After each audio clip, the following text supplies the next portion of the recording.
AEW WrestleDream 2025 will be coming to you live this Saturday, 8 p.m. from St. Louis, Missouri. And I know most of you probably aren't watching AEW and could really not give a damn at all about what they're doing as the ratings fall lower and lower each week. The interest continues to dwindle, and the creative is literally a clusterfuck of pro wrestling examples of what not to do. This is the Flex Zone Podcast. If you're just finding us for the first time, and if you're new here, make sure you go ahead and super kick that subscribe button. Hit the thumbs up. Everybody in here, hit the thumbs up. It helps us out. The best way to support the video and what we do here and pushes us to the YouTube algorithm so more people can find out about what we do. And as always, hit the bell. And if you're watching this video, leave a comment. Let me know your thoughts on AEW. Leave your favorite emoji. Let me know what match you're looking forward to, or if you think it's going to be 4 hours of just great crafts, not much storytelling. Let me know in the comment section. I want to hear from you. Let's have some fun in the comment section. Thank you guys for joining us here today.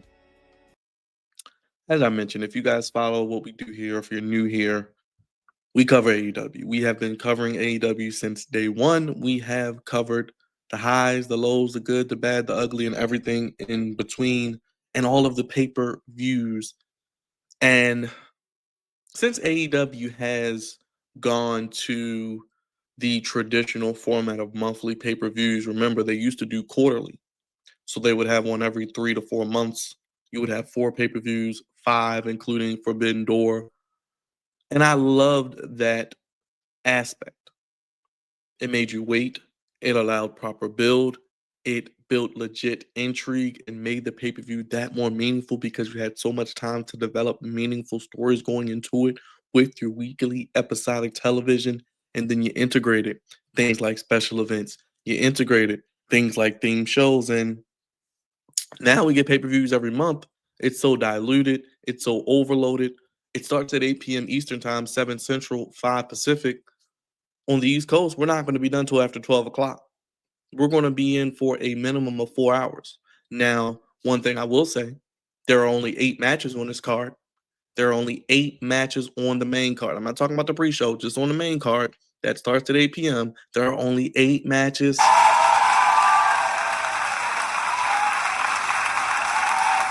That is probably the best thing I'm looking forward to. Now, I will give Tony Khan credit. He does really well on pay-per-view with creating those moments, having memorable matches, and just things that we want to see in a $50 or $40 paying premium prices for.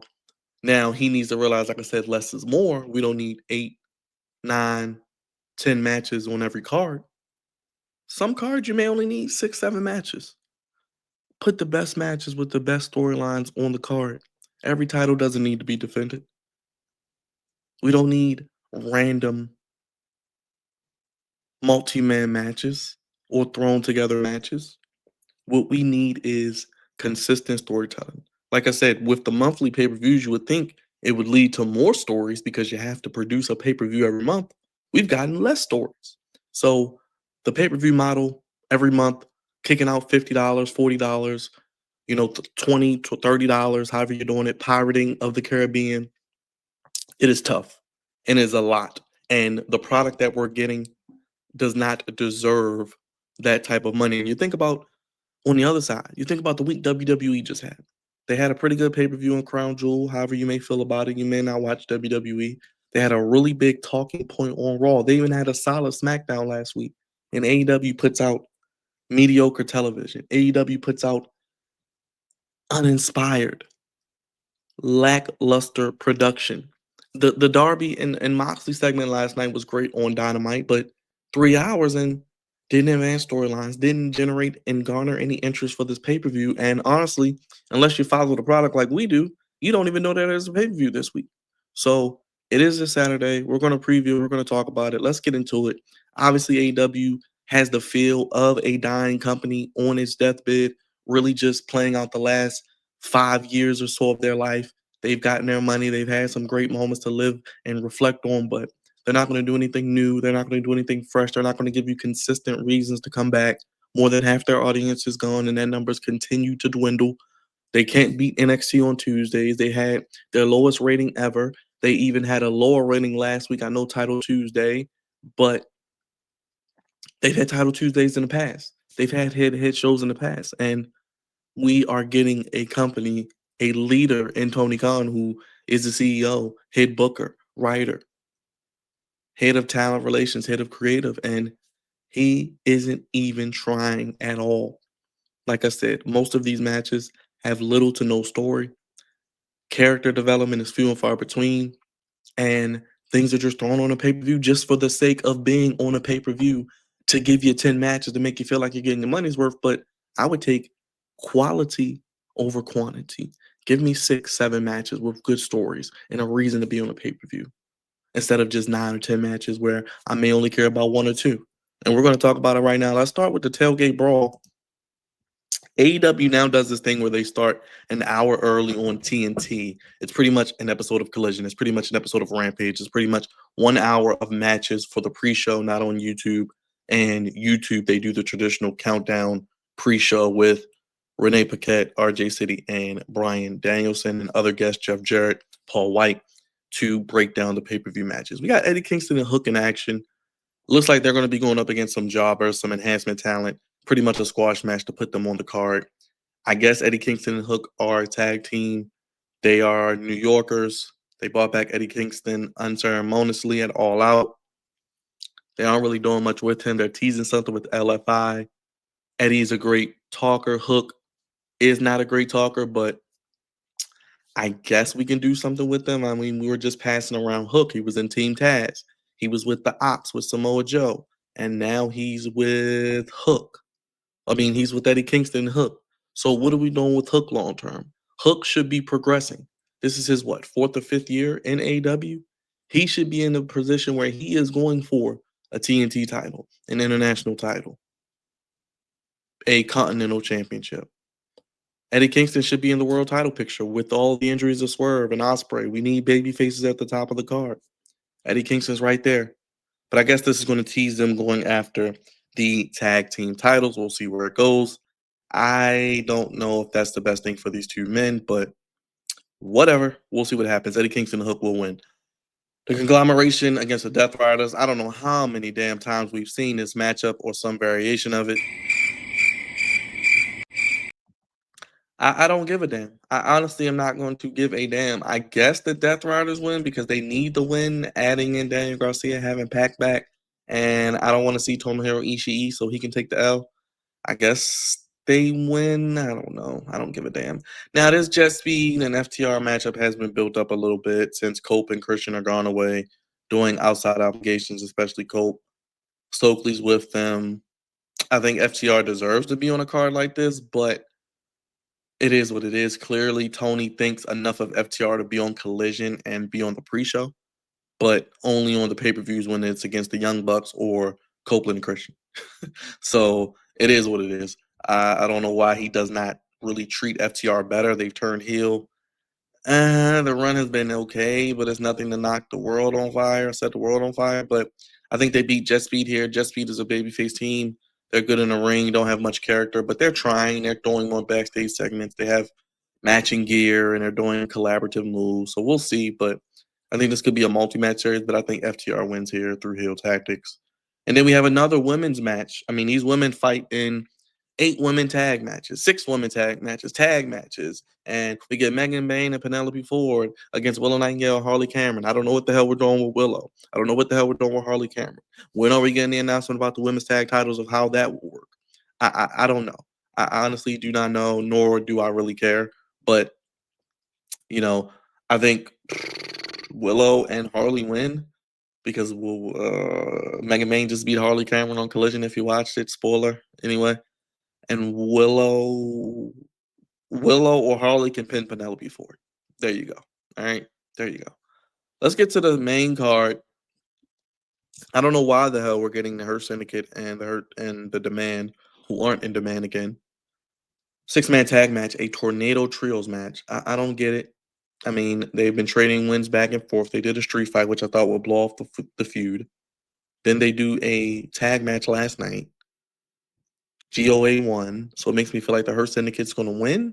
Now, do they get a win with an interference and a new member? The rumors of Cedric Alexander, his contract being up in TNA, I guess. But after what his wife said, does he really want to come back? But money heals all and makes everything work, even when you don't want to do something. I think the Hurt Syndicate win regardless. I think we need to get Bobby Lashley in the main event. I think we need to get, if we do bring in Cedric, him and Shelton can tag, or Shelton can be in the mid card and MVP can be the manager. But I think the Hurt Syndicate win here. Not sure what we're doing with Ricochet. He deserves better. He should be potentially challenging for a world championship. He should be in the TNT International Continental Championship picture. He should have a title by now. Honestly, I would give the demand the trios titles and build them up to get those maybe by full gear after this match. I would do it at WrestleDream here, have them win the trios title since they beat the Hurt Syndicate last time. But I don't know. Hurt Syndicate win. Tekla and Jamie Hayter, we know the gauntlet has been laid down for Blood and Guts. We know Tekla debuted, took out Jamie Hayter. She was out for a little while. Visa had some concussion issues too. Tekla with the Triangle of Madness. Jamie Hayter, as I mentioned, laid down the Blood and Guts gauntlet. I guess we'll get more advancement with that. I think it only makes sense here if that we are going to have Blood and Guts. Tekla wins through nefarious means over Jamie Hayter. Tekla needs a big win on the pay-per-view, her first singles match on the pay-per-view. She did participate in the Fatal 4-Way last match at All Out. She wasn't pinned. Neither was Jamie. So I think Tekla can win in a heel fashion, add more heat. Then we get the Blood and Guts November 12th from Greensboro. But I think Tekla wins. Two women who should be showcased more on the show in singles capacity and built up as challengers for Chris Statlander. Because I think Jamie Hayter, you think about people that could beat Chris Statlander. We know about Mercedes, but I would love to see Jamie Hayter get another shot with the World Championship and not be injured this time. We got Brodito taking on Konosuke Takeshita and Kazuchika Okada. We know the tension there. I already pitched Takeshita, who is now the IWGP World Heavyweight Champion. Congratulations.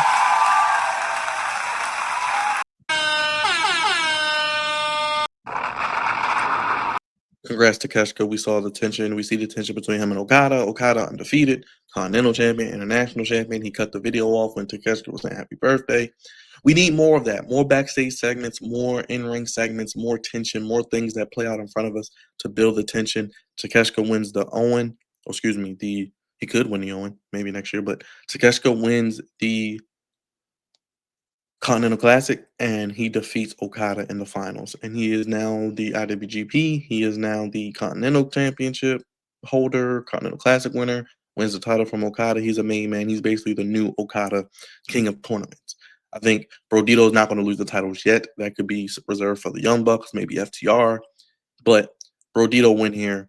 I don't know who takes the pin. I don't know how it happens, but Brodito retains. I don't think the John Callis family needs more titles. Okada doesn't need more titles, but I think Brodito retains. Let them run with the titles a little while longer, maybe till at least World's End, but we'll see. We got a $500,000 money match on pay-per-view. I guess that is the story of this match. I guess Young Bucks need money. Jurassic Express is back together. Did we get a full fleshed out explanation? Why did Luchasaurus get revived? Why did Luchasaurus come back to the patriarchy, all to just then be in a position where he leaves and then joins Jack Perry, but Jack Perry buried him and unburied him and brought him back, injected him with something. Now they're teammates again. He said the Young Bucks didn't call and check on him. It's very surface level. They could have went a little deeper, especially considering these two teams' history. Maybe go over some of the match history, some of the previous encounters, some of the history between Jungle Jack and the Young Bucks, Luchasaurus. Maybe tell that story a little more of his rebirth. But Jurassic Express back together. We get the wave your hand side to side if you hear me. We get that, but I think with the money on the line, I think the Young Bucks. Uh, I think Jurassic Express needs to win, but I feel like they're going to give the Young Bucks the win because the Young Bucks are going to win the money back. They're going to then leverage that money to eventually probably get a tag team title opportunity at some point as well. But this could be something that continues on after WrestleDream as well. But I'm going to say the Young Bucks win in nefarious means because if you give Jurassic Express the money, what are they going to do with it? I don't know. I think the story is you give the Young Bucks the money, they get it, and then we go from there. I don't know what's going to happen, but I think I would give Jurassic Express the win because they just got back together. But I think they're going to give the Young Bucks the win and continue this feud even the more. Mark Briscoe and Kyle Fletcher for the TNT title, number 5. Mark Briscoe probably should be challenging Hangman Page for the title because Samoa Joe and Hangman is kind of out of nowhere, left field. Not kind of, it is. But I think no way Kyle Fletcher loses here. Kyle Fletcher does not need to even be considered to lose another match, that championship, or be in a situation of losing until at least 2026, until we get to January, maybe at least Revolution, because he's the next guy up. He could be a guy that could win the Owen next year if they're serious about making him a main eventer. I would have him kind of keep the title, maybe even most of next year. Have him be potentially the longest reigning TNT champion of all time, going an MJF like reign with that title. He's your next top star. We see that, we believe it. We just need more from him. Let him get a run with this title, make that title prestigious. Mark Briscoe is just going to put him over. I think Kyle Fletcher wins here. Chris Statlander and Tony Storm is a really good match, but why did they just not wait until WrestleDream, do the one-on-one match, and have Chris beat Tony for her moment, tell that story, and then Chris walks out as the champion? Because they had Chris not only win the title in the Fatal 4-Way, she pinned Tony. They could have just had Tony win, pin someone else, build up her and Statlander, have Statlander beat Tony for the title. Statlander gets her moment, first championship reign, ends the reign of Tony Storm. Tony can maybe go away, do something else, do something fresh, and Statlander can run with the belt for the rest of the year. I mean, she's the first woman to hold the TBS and the AEW Women's Championship, but it just feels like outside of Mercedes and Tony Storm, they don't have anybody left for these women to face and anybody reputable. And we know Chris is not going to lose because it's her first title defense. I guess she's going to be Tony. That's going to be Tony getting beat back to back. Like I said, what do we do with Tony? Does she go into something else? Does she go down the card? Does she get into other feuds? Mariah May isn't there. And that's the problem you have when you book your division the way they have and don't really position any other women as main eventers. So I think Chris Statlander wins here, and we'll see what happens with both women. But maybe a certain Ultimo Monet could be coming after Statlander in her reign. But I would like to see Statlander at least keep it through the rest of the year. Our main event, one of our main events, because I'm gonna say the match I'm actually looking forward to the most last. Hangman and Samoa Joe, like I said, came from nothing. Hangman's title reign, like last time, they've done him no favors. It's not his fault. He won it, great moment. Like the last time, they have no follow up for him. Babyface champions are booked terribly in wrestling nowadays, especially in AEW. I think Hangman does win here. No reason to take the belt off of him. Samoa Joe did make him pass out last time, when he tapped out when they had a triple threat last year at Revolution against Swerve and Joe, when Joe was a champion, to keep Swerve from winning. Thus, Adam Page has never beat Samoa Joe. He will here. Like I said, it seems like MJF is going to be the only person to beat Hangman. He will cash in that thing and we'll get it maybe at World's End. Or maybe at Full Gear. I don't know. But Adam Page isn't losing here. We'll see what happens. I would like the Ops to drop those trios titles though, because a guy like Joe, a guy like Hobbs, they should be in, the main event. They should be in the upper main event, the mid card, the upper mid card, because they should be doing big things on this show. But we'll see what happens there. Now the I Quit match, I do want to give AEW credit. And I don't know why they don't just do stuff like this regularly with the backstage segments, with the way they shoot things, with the way they present their storylines and build things and interest for the pay per view. They had a great Dark Knight esque prison, Shawshank Redemption type of vibe of, Candyman, however you want to look at it. Hannibal Lecter, moment in the prison cell. Pack attacks Darby. They have great back and forth dialogue. He bloodies him up. Darby doesn't want to die. Moxley, gives him the Death Rider on the AW flag that Darby took with him to, top of Mount Everest and planted the AW flag in the middle of the ring. Darby doesn't care. Moxley doesn't care. He Death Rides him right on his head. What is it going to take to keep Darby down? He just keeps rising back up like he's the Undertaker. He had the flamethrower. He ran over, trying to run over Moxley. They threw Darby down the steps. I thought we were going to get an Inferno match, but I think someone's getting set on fire here. I think Darby has to win. It's the only option and only match that I really am invested in, that I really care about and want to see. And then I'll put the women's match up there. I do want to see these two women go at it because I think it'll be a good match. They're two really good in-ring workers, but Darby needs to win. Darby must win. This is a year to the day of the original storyline, starting with Daniel Bryan or Bryan Danielson, which they did mention on last night's show. This is the third ever WrestleDream as well. This will be at the Chaifetz Arena in St. Louis as well. The second pay-per-view held in that venue after Dynasty in April 2024, where Swerve won the world championship. And the first WrestleDream outside of the state of Washington, remember they were all in the Washington area, Danielson and for Darby and Swerve as well. It is an annual memorial event for New Japan Pro Wrestling founder Antonio Inoki. So RIP to Antonio Inoki. And the concept is I get it. I get it. It's a yearly event. I'm cool with it. But having 12, 13 pay-per-views a year for AEW may not be the best thing. They may only need to go maybe to 7 or 8. But I think Darby has to win. I think Darby wins here. I think Darby sets Moxley on fire. We get some sort of crazy moment, blood, gore, spots that make you just wince and turn away. Some stuff we may not have seen in a long time. And I think Darby Allin needs to win. Like I said, you need baby faces. You don't got Swerve. You don't got Ospreay. I think Darby is a future world champion. Could you give the title to a MJF at the end of the year after beating Hangman, and then maybe have a guy like Darby built up over the next 4 to 5 months? They have a natural story, and maybe Darby could beat MJF. Maybe that's the all-in match. I don't know. There's a lot of ways they can go. They're going back to Wembley because we don't know the status of Swerve. We don't know the status of Ospreay, but I think after what Darby's been through, being groomed with Sting, we may even see Sting on Saturday night. Who knows, to help Darby, because who's going to help Darby? We know the Death Riders are going to be out there. They're in the pre-show, so they'll be on the main show interfering. Who's going to help Darby? The conglomeration, okay. The ops, okay. I think Sting maybe could make an appearance. Like I said, we could see Sting, we could see Cedric Alexander with the Hurt Syndicate, and I don't know, maybe we see something with Takeshita and Okada. I think that is something that is going to be very, very intriguing as well. So we'll see what happens there. I mean, the tag match will be good. I do think the Okada Takeshita Brodito match will be solid as well, just because I do think it's going to be good to see those two teams on pay-per-view. No interruption, no commercial. I think they're going to put on a banger in ring. So we'll see what happens there. But I am going with Darby to win. Darby has to win. If there's one decision that has to happen on Saturday night, I do think Darby has to win.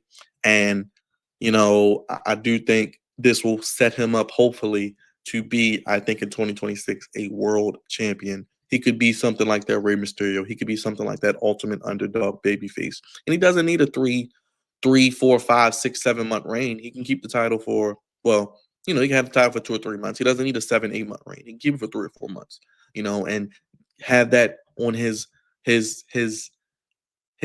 just his list of accomplishments in AEW, because he deserves it. He's a day one guy, and he's one of the heart and soul members of AEW. But as I get ready to get out of here, ladies and gentlemen, make sure, if you haven't already, leave a like, hit the subscribe button. When you hit that thumbs up, it helps us out tremendously, pushes us to the YouTube algorithm, tells YouTube, hey, I like this channel, I like this type of content. Let's push it out to other pro wrestling. Let's push it out to other AEW fans as well. And like I said, out of these 8 main card matches, Darby and Jon Moxley, I quit match. I'm looking forward to that. Chris Statlander and Tony Storm, I am looking forward to that.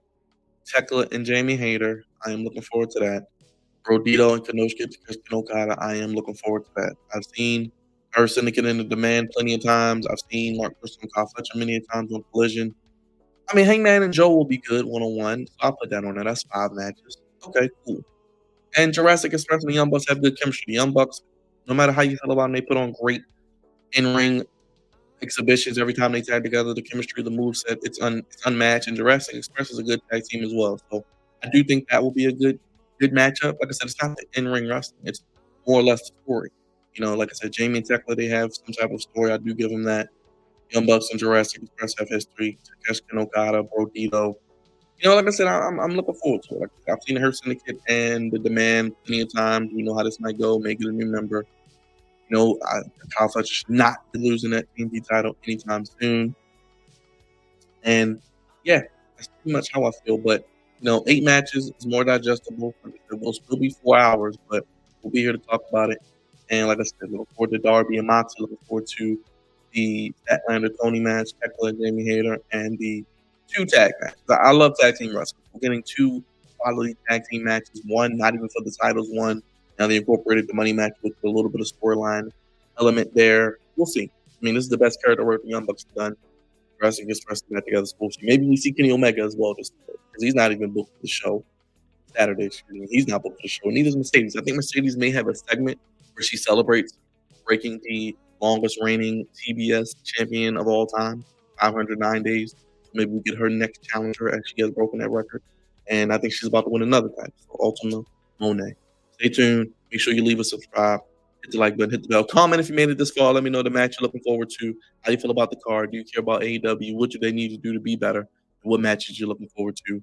And how you feel about it. We'll be live Saturday, 8 p.m., 7 Central, 5 p.m. Pacific. Join us, AEW WrestleDream 2025. We will see you Saturday night with AEW. And we're live every week covering Dynamite. So join us, pull up a chair, and have some fun with us and watch some pro wrestling.